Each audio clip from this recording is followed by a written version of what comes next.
Halo, balik lagi dengan saya Widi Sasongko. Kali ini kita akan bahas Timnas Indonesia ditahan imbang oleh Thailand 1-1. Simak. Keberuntungan menaungi Timnas Thailand ya. Kenapa gue bilang kayak gitu ya? Oke, yang pertama dari sisi strategi. Kita ketahui Sintayong ini benar-benar mengungguli Timnas Thailand dalam soal strategi ya. Timnas Thailand ini kuat di lini tengah ya. Perpaduan dari Sarah dan juga Teraton dan ya siapa itu gue nggak hafal namanya. Tapi yang jelas Thailand ini di lini tengah benar-benar menguasai. Dan Sintayong tahu hal itu sehingga dia memasang 2 DM yaitu Mark Locke dan juga Rahmat Irianto serta memasang Yaakob Sayuri untuk meredam serangan lini tengah dari timnas Thailand.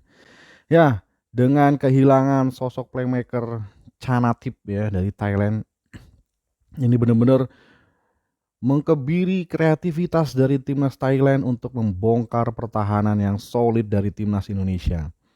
Dan sewajarnya kalau lini tengah kamu menguasai tapi nggak bisa bongkar, maka kamu harus mengandalkan serangan melalui fullback ya dari sisi sayap. Dan titik serangan sisi sayap timnas Thailand ada di sisi kiri. Tapi lagi-lagi Sintayong sudah membaca hal itu, terbukti dengan hadirnya Yaakob Sayuri yang melapis Asnawi Mangko Alam. Ini benar-benar mematikan pergerakan fullback dari lini tengah Thailand. Sehingga Thailand benar-benar nggak punya peluang emas ya di babak pertama. Dan ya secara strategi Sintayong sudah benar. Kita kalau kalah di lini tengah ya maka kita menyerang dari sisi sayap. Terbukti Yaakob Sayuri, Asnawi, Arhan, Witan, Egy ini bisa lepas dari sisi pinggir lapangan pertahanan dari Thailand. Tetapi ya balik lagi, keberuntungan menaungi timnas Thailand, penyelesaian yang kurang tenang oleh beberapa pemain kita, ini benar-benar membuat strategi Sintayong yang sudah benar ini menjadi sedikit kurang ya. Dan keberuntungan yang kedua dari timnas Thailand adalah mereka sudah bermain dengan 10 pemain. 10 pemain, satu kartu merah dikeluarkan dari wasit untuk timnas Thailand. Tetapi ya Sintayong dan timnya gagal memanfaatkan hal tersebut. Kecerdikan Sintayong yang berikutnya adalah dengan memanfaatkan pressing di lini depan. Lini tengah memang biar tidak dipressing oleh timnas Indonesia, dibiarkan karena ya kombinasi dari dua pemain timnas Thailand itu, Teraton dan juga Sarah, itu benar-benar di atas rata-rata ya. Sehingga opsi adalah mempressing fullback dan juga center back dari Thailand. Dan ini benar-benar berhasil. Buktinya Witan Sulaiman gagal memanfaatkan buah dari pressing yang dia lakukan ya, di mana kiper dari timnas Thailand ini salah memberikan passing dan diblok oleh Witan. Witan sudah menggiring bola melewati kiper, gawang sudah kosong.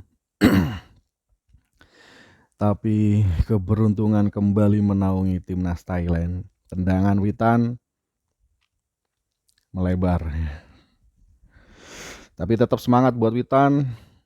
Kamu sudah bekerja keras dan ya kesialan itu pasti terjadi ya. Kadang-kadang kita nggak bisa menghindari. Kemudian keberuntungan yang berikutnya dari timnas Thailand. Mereka dengan 10 pemain masih bisa mencuri gol. Golnya itu pun benar-benar ya beruntung ya. Karena kalau itu tidak deflect oleh kaki dari Ricky Kambuaya, bola itu gue yakin bisa dihalau oleh Nadeo Argawinata. Tetapi benar-benar beruntung si gajah ini bolanya melewati dari Nadeo Argawinata yang sudah terlanjur maju ke depan ya. Karena deflectionnya itu benar-benar wow, susah dipercaya ya. Dan mereka 1-1 ya. Karena kita sempat unggul dari penalti Mark Locke. Kemudian bicara terkait strategi, tadi sudah jelas.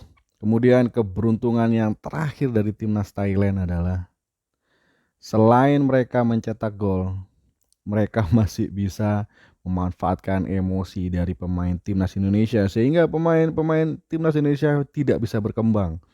Tidak bisa menguasai lini tengah. Kemudian yang terakhir adalah gua harus bilang ini ke Sintayong.